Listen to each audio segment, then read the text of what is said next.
Bismillahirrahmanirrahim. Assalamualaikum warahmatullahi wabarakatuh.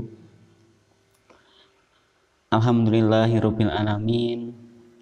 Segala puji bagi Allah yang telah mengizinkan kita bertemu kembali dalam pembelajaran PKN kelas 7.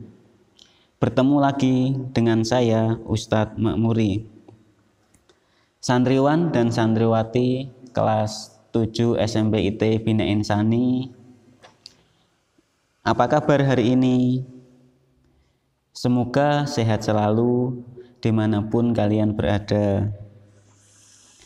Sebelum memulai pembelajaran, jangan lupa persiapkan buku mandiri kalian, kemudian buku tulis kalian, dan jangan lupa siapkan alat tulis kalian. Barangkali nanti ada ilmu yang bisa dicatat dan diperoleh,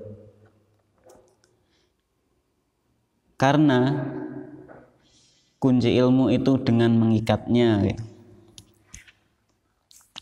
Baik anak-anak, sebelum memulai pembelajaran pada pagi hari ini, jangan lupa kita awali dengan bacaan basmalah bersama-sama. Semoga dengan bacaan basmalah tadi bisa mempermudah kita dan melapangkan hati kita agar dapat memperoleh ilmu-ilmu yang bermanfaat. Santriwan dan santriwati kelas 7 yang insya Allah berbahagia, pada kesempatan pagi hari ini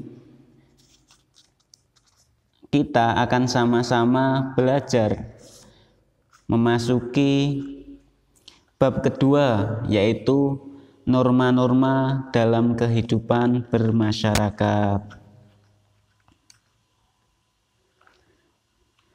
Kemudian tujuan pembelajaran dari bab 2 ini antara lain adalah menghargai norma-norma yang berlaku dalam kehidupan bermasyarakat dengan jujur sebagai anugerah Tuhan Yang Maha Esa. Kemudian yang kedua, mematuhi norma-norma yang berlaku dalam kehidupan bermasyarakat. Yang ketiga, memahami norma-norma yang berlaku dalam kehidupan bermasyarakat. Kemudian tujuan yang keempat dan tujuan yang paling penting, yaitu berperilaku sesuai norma-norma yang berlaku dalam kehidupan masyarakat untuk mewujudkan keadilan. Langsung saja kita mulai pembelajaran pada pagi hari ini tentang norma. Manusia sebagai makhluk sosial dari awal kelahiran sampai akhir hayatnya pasti selalu membutuhkan orang lain.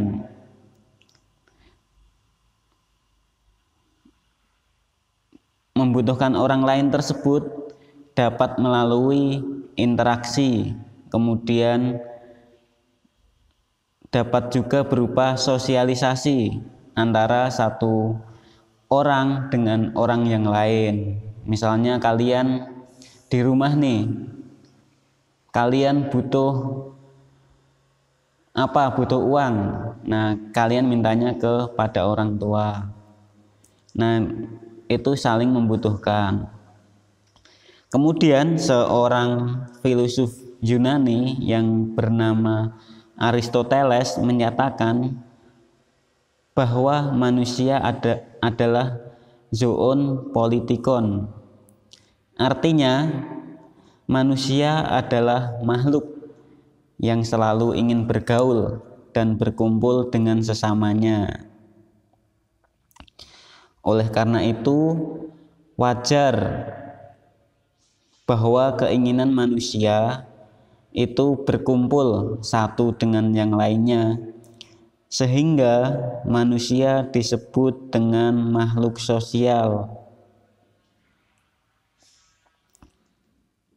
Kita sebagai manusia itu bisa menjadi dua jenis, yaitu seorang manusia sebagai makhluk individu dan seorang manusia sebagai makhluk sosial.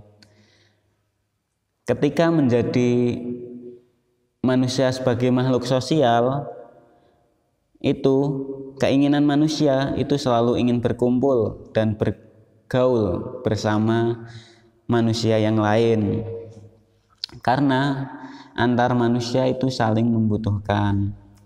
Kemudian sebagai makhluk individu, manusia dapat saja memiliki pemikiran, sifat, dan karakter yang berbeda-beda, serta dapat hidup sendiri. Kemudian ketika menjadi makhluk sosial, manusia tidak dapat hidup sendiri. Karena pemikiran, kemudian karakter, dan sifat-sifat yang berbeda tersebut, maka dalam kehidupan bermasyarakat seringkali terjadi hal-hal yang tidak kita inginkan, seperti pertikaian atau konflik yang didasarkan oleh perilaku atau tindakan manusia itu sendiri. Misalnya saja nih, ketika kalian di rumah, kalian memiliki sifat yang berbeda dengan adik kalian, misalnya kalian sifatnya keras kepala, kemudian adiknya juga nggak mau mengalah. Nah, ketika mereka sama-sama menginginkan HP lah, itu seringkali terjadi rebutan dan pertikaian, bahkan bisa sering terjadi pertengkaran. Itu salah satu contoh pertikaian atau konflik yang didasari atas tindakan dan perilaku manusia itu sendiri. Oleh karena itu, untuk dapat hidup rukun berdampingan dengan manusia lainnya, dibutuhkan sebuah aturan-aturan yang disepakati sebagai pedoman kontrol sosial dalam masyarakat. Aturan-aturan tersebut disebut dengan norma. Menurut Kamus Besar Bahasa Indonesia, norma adalah aturan atau ketentuan yang mengikat warga kelompok masyarakat. Dengan kata lain, norma adalah ketentuan yang mengatur tingkah laku manusia dalam hidup bermasyarakat.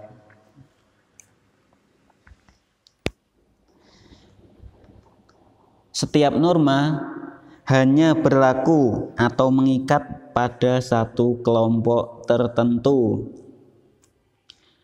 Hal ini berarti bahwa norma yang berlaku di satu kelompok masyarakat itu tidak berlaku di kelompok masyarakat yang lain. Nah, misalnya nih, di desa A itu ada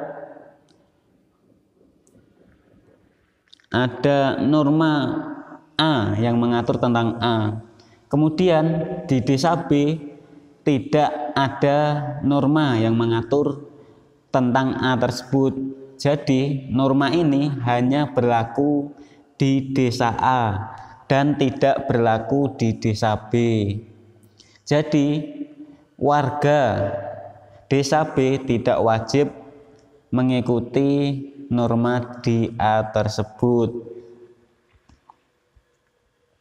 Misalnya juga contoh norma yang berlaku di agama Islam.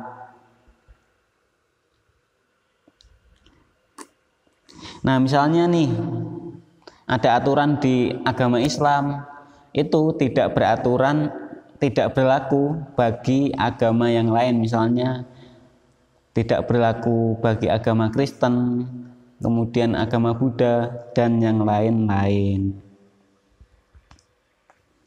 Kemudian norma dibuat berdasarkan nilai-nilai yang dijunjung oleh kelompok masyarakat. Contohnya, ketika suatu kelompok masyarakat melarang membuang sampah sembarangan atau dilarang membuang sampah di kali, maka masyarakat tersebut harus menjunjung nilai kebersihan dan keindahan lingkungan.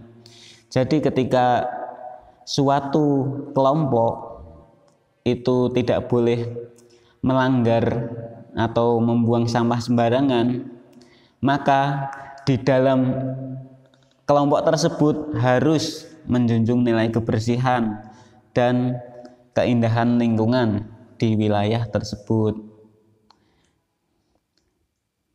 Tidak baik jika misalnya nih ada suatu kelompok yang melarang membuang sampah sembarangan, tapi kenyataannya di kelompok tersebut masih banyak sampah-sampah berserakan di wilayah tersebut, maka bisa jadi masyarakat di kelompok tersebut bisa melanggar dan meremehkan aturan-aturan tersebut. Kemudian norma menjadi perwujudan dari nilai-nilai yang dianut oleh sekelompok masyarakat. Oleh karena itu, masyarakat berusaha untuk melestarikan norma-norma yang dianut. Apabila norma-norma ini tidak dipertahankan atau tidak dilestarikan, maka lama-kelamaan norma tersebut akan luntur dan hilang dalam peredaran masyarakat. Contoh cara melestarikan norma adalah dengan memberikan atau menetapkan sanksi atau hukuman bagi warga masyarakat yang melanggar norma-norma tersebut. Tujuan dari pemberian sanksi atau hukuman ini adalah untuk mengendalikan perilaku seseorang sehingga perilaku seseorang tersebut sesuai dengan aturan-aturan atau norma-norma yang berlaku dalam masyarakat. Biasanya nih, ketika dibuat suatu norma, kemudian tidak dibuat sanksinya, itu banyak masyarakat yang tidak mematuhi norma tersebut. Sanksi dalam pelaksanaannya itu terbagi menjadi dua jenis, yaitu sanksi positif dan sanksi negatif. Sanksi positifnya dapat berupa pujian, kemudian pemberian hadiah, dan yang lain-lain. Kemudian sanksi negatifnya dapat berupa sindiran, ejekan, pengucilan, denda, bahkan sampai hukuman penjara.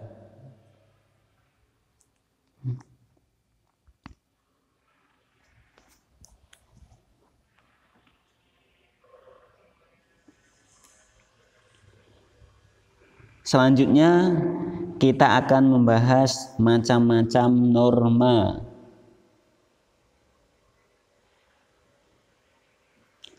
Dalam kehidupan sosial, kita tidak selalu dihadapkan dengan kedamaian dan keharmonisan. Mesti ada pertikaian antara satu orang lain dengan orang yang lain atau satu orang dengan kelompok tertentu. Hal ini dapat terjadi karena perbedaan keinginan, kemudian perbedaan pendapat, atau hal yang lain yang dapat menyebabkan pertentangan atau perselisihan. Tentunya kita sebagai seorang manusia atau sebagai seorang masyarakat mesti tidak menginginkan terjadinya konflik atau pertikaian. Dengan adanya norma atau kaidah yang menjadi pedoman terhadap tingkah laku manusia, harapannya konflik dapat teratasi. Norma dapat menjadi tuntunan bagi kita untuk berperilaku baik dalam kehidupan bermasyarakat. Norma di sini dibagi menjadi 4 jenis, terdiri dari norma agama, norma kesopanan, norma kesusilaan, dan norma hukum.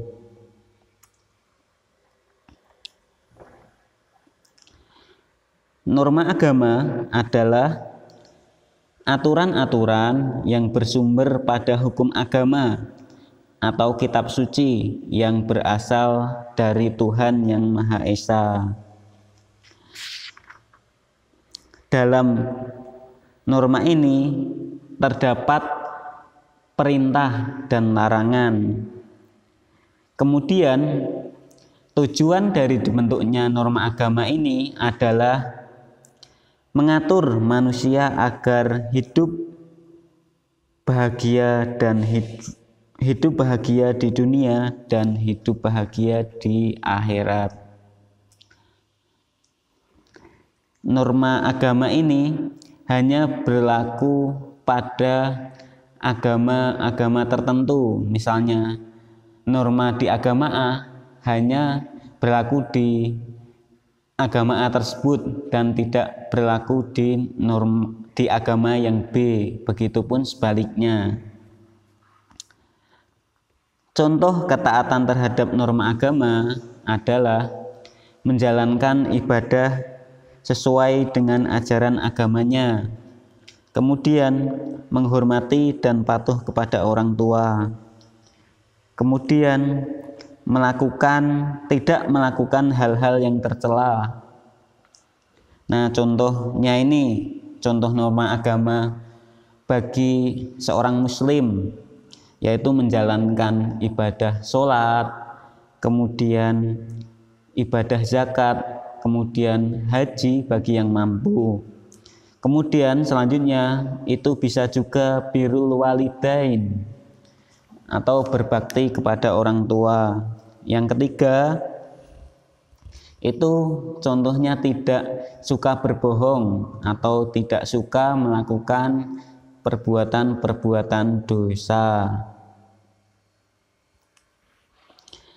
Pengakuan adanya norma agama sesuai dengan pasal 29 ayat 1 UUD 1945 yang berbunyi, negara berdasarkan atas ketuhanan Yang Maha Esa.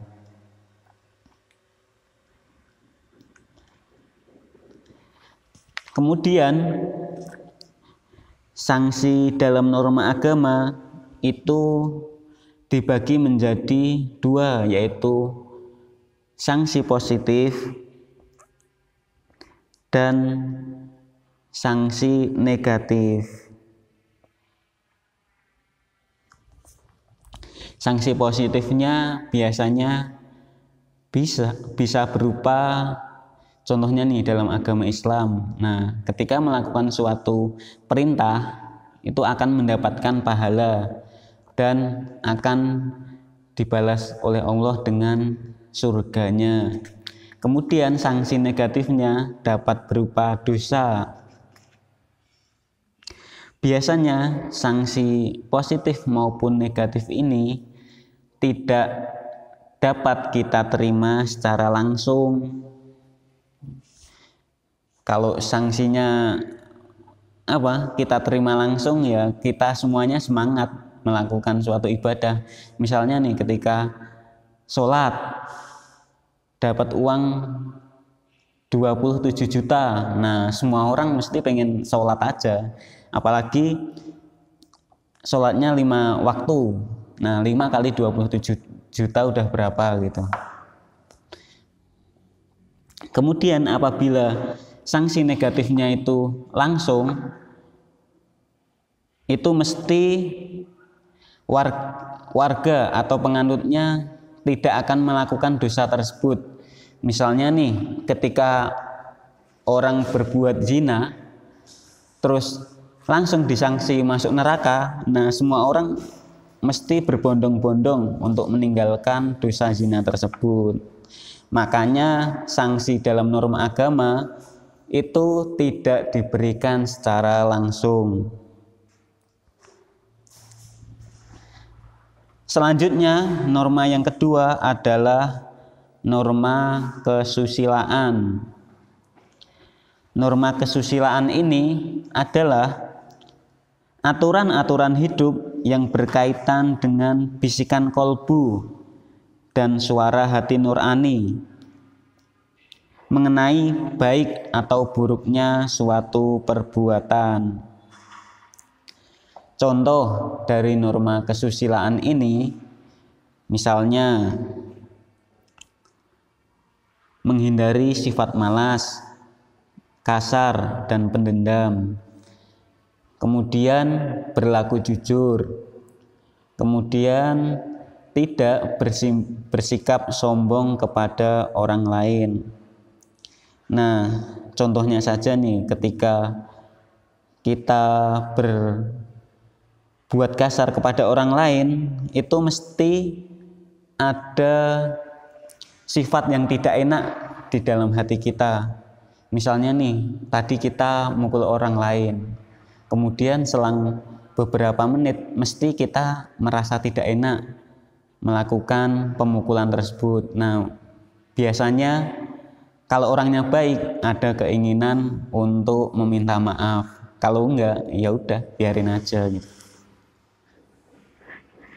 Kemudian sanksi pelanggaran norma susila ini biasanya akan berdampak pada dirinya sendiri.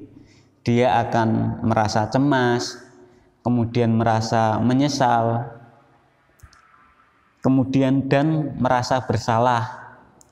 Nah, contohnya nih, ketika di rumah kalian disuruh membelikan orang tua sesuatu lah, misalnya suruh beliin gula, kalian dikasih uang 10.000, ternyata harganya cuma 8.000, terus uang 2.000-nya kalian kalian tilep lah, istilahnya kalian pakai tapi tanpa izin orang tua. Nah, mesti kalian sebagai orang baik akan merasa cemas atau merasa was-was, takut kalau nanti sampai di rumah dimarahi oleh orang tua. Kemudian norma yang ketiga adalah norma kesopanan. Norma kesopanan adalah kaidah yang mengatur tingkah laku manusia yang bersumber dari tata kelakuan atau tata krama kebiasaan dalam masyarakat. Norma kesopanan ini biasanya berlaku pada sekelompok masyarakat tertentu dan tidak berlaku bagi kelompok yang lain. Nah, misalnya di suatu wilayah A ada norma kesopanan, kemudian di wilayah B tidak ada norma kesopanan tersebut, maka norma kesopanan ini hanya berlaku pada wilayah A dan tidak berlaku di wilayah B.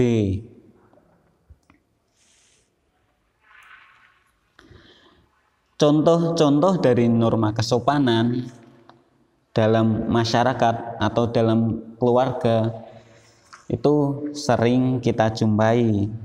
Contohnya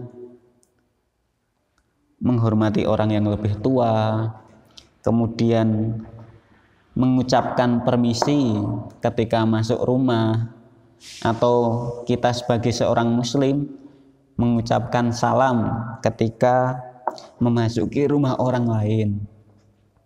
Kemudian tidak berkata kotor dan kasar.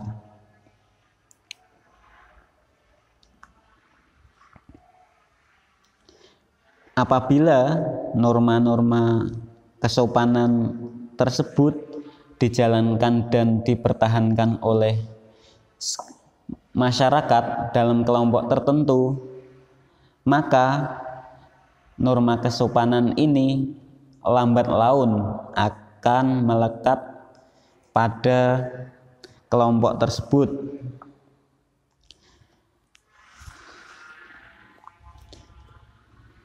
Kemudian contoh norma kesopanan yang lain yaitu stop berbicara kotor dan ganti bicara kotor tersebut dengan ucapan yang baik. Selanjutnya, sanksi atau hukuman bagi yang melanggar norma kesopanan itu bisa berupa dikucilkan, kemudian diasingkan, kemudian bisa dicemooh, bahkan sampai dicela. Misalnya nih, dia berbuat mencuri terus ketahuan sama warga masyarakat. Nah, setelah itu mesti ada gunjingan, itu pencuri ya. Terus kemudian apabila ada kasus pencurian yang lain di warga tersebut, mesti dia akan menjadi orang yang pertama dicurigai karena dia pernah mencuri, meskipun pada kasus selanjutnya dia tidak mencuri.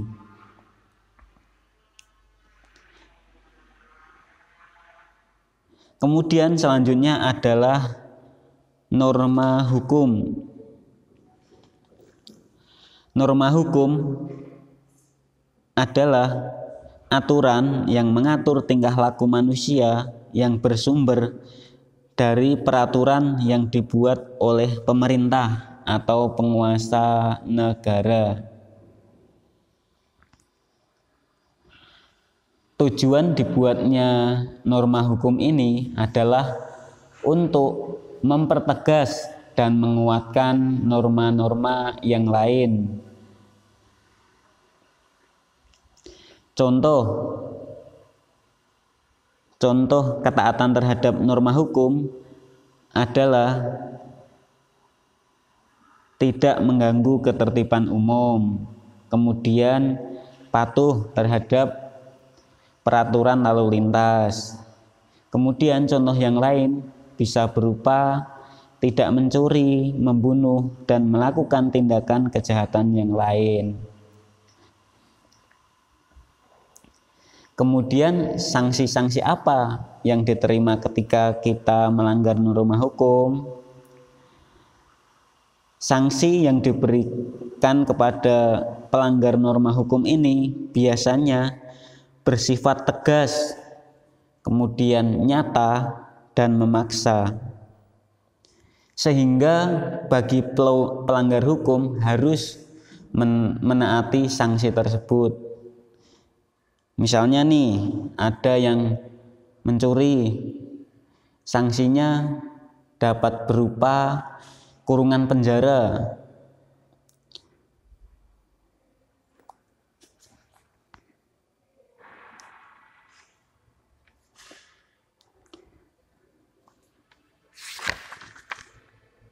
Kemudian ada jenis hukum jenis hukum dibagi menjadi dua, yaitu berdasarkan isi masalah yang diaturnya. Ada dua jenis hukum, yaitu hukum publik dan hukum privat. Hukum publik adalah hukum yang mengatur hubungan antar warga negara dan negara berkaitan dengan kepentingan umum. Misalnya hukum pidana, kemudian hukum tata negara, dan hukum acara. Kalau hukum privat ini adalah hukum yang mengatur kepentingan orang dan perorangan. Contohnya hukum pernikahan dan hukum ahli waris. Kemudian sumber hukum. Sumber hukum dibagi menjadi dua, yaitu hukum material dan hukum formal. Hukum formal merupakan tempat yang menjadi sumber asal suatu peraturan. Terdapat kekuatan hukum seperti undang-undang, kemudian trakat, dan jurisprudensi. Sedangkan hukum material merupakan faktor-faktor pembentuk hukum seperti situasi politik, sosial, dan ekonomi. Santriwan dan santriwati kelas 7 yang insya Allah berbahagia, demikian yang dapat Ustadz sampaikan pada pertemuan pagi hari ini tentang norma bagian pertama. Semoga bisa bertemu kembali di pertemuan-pertemuan selanjutnya.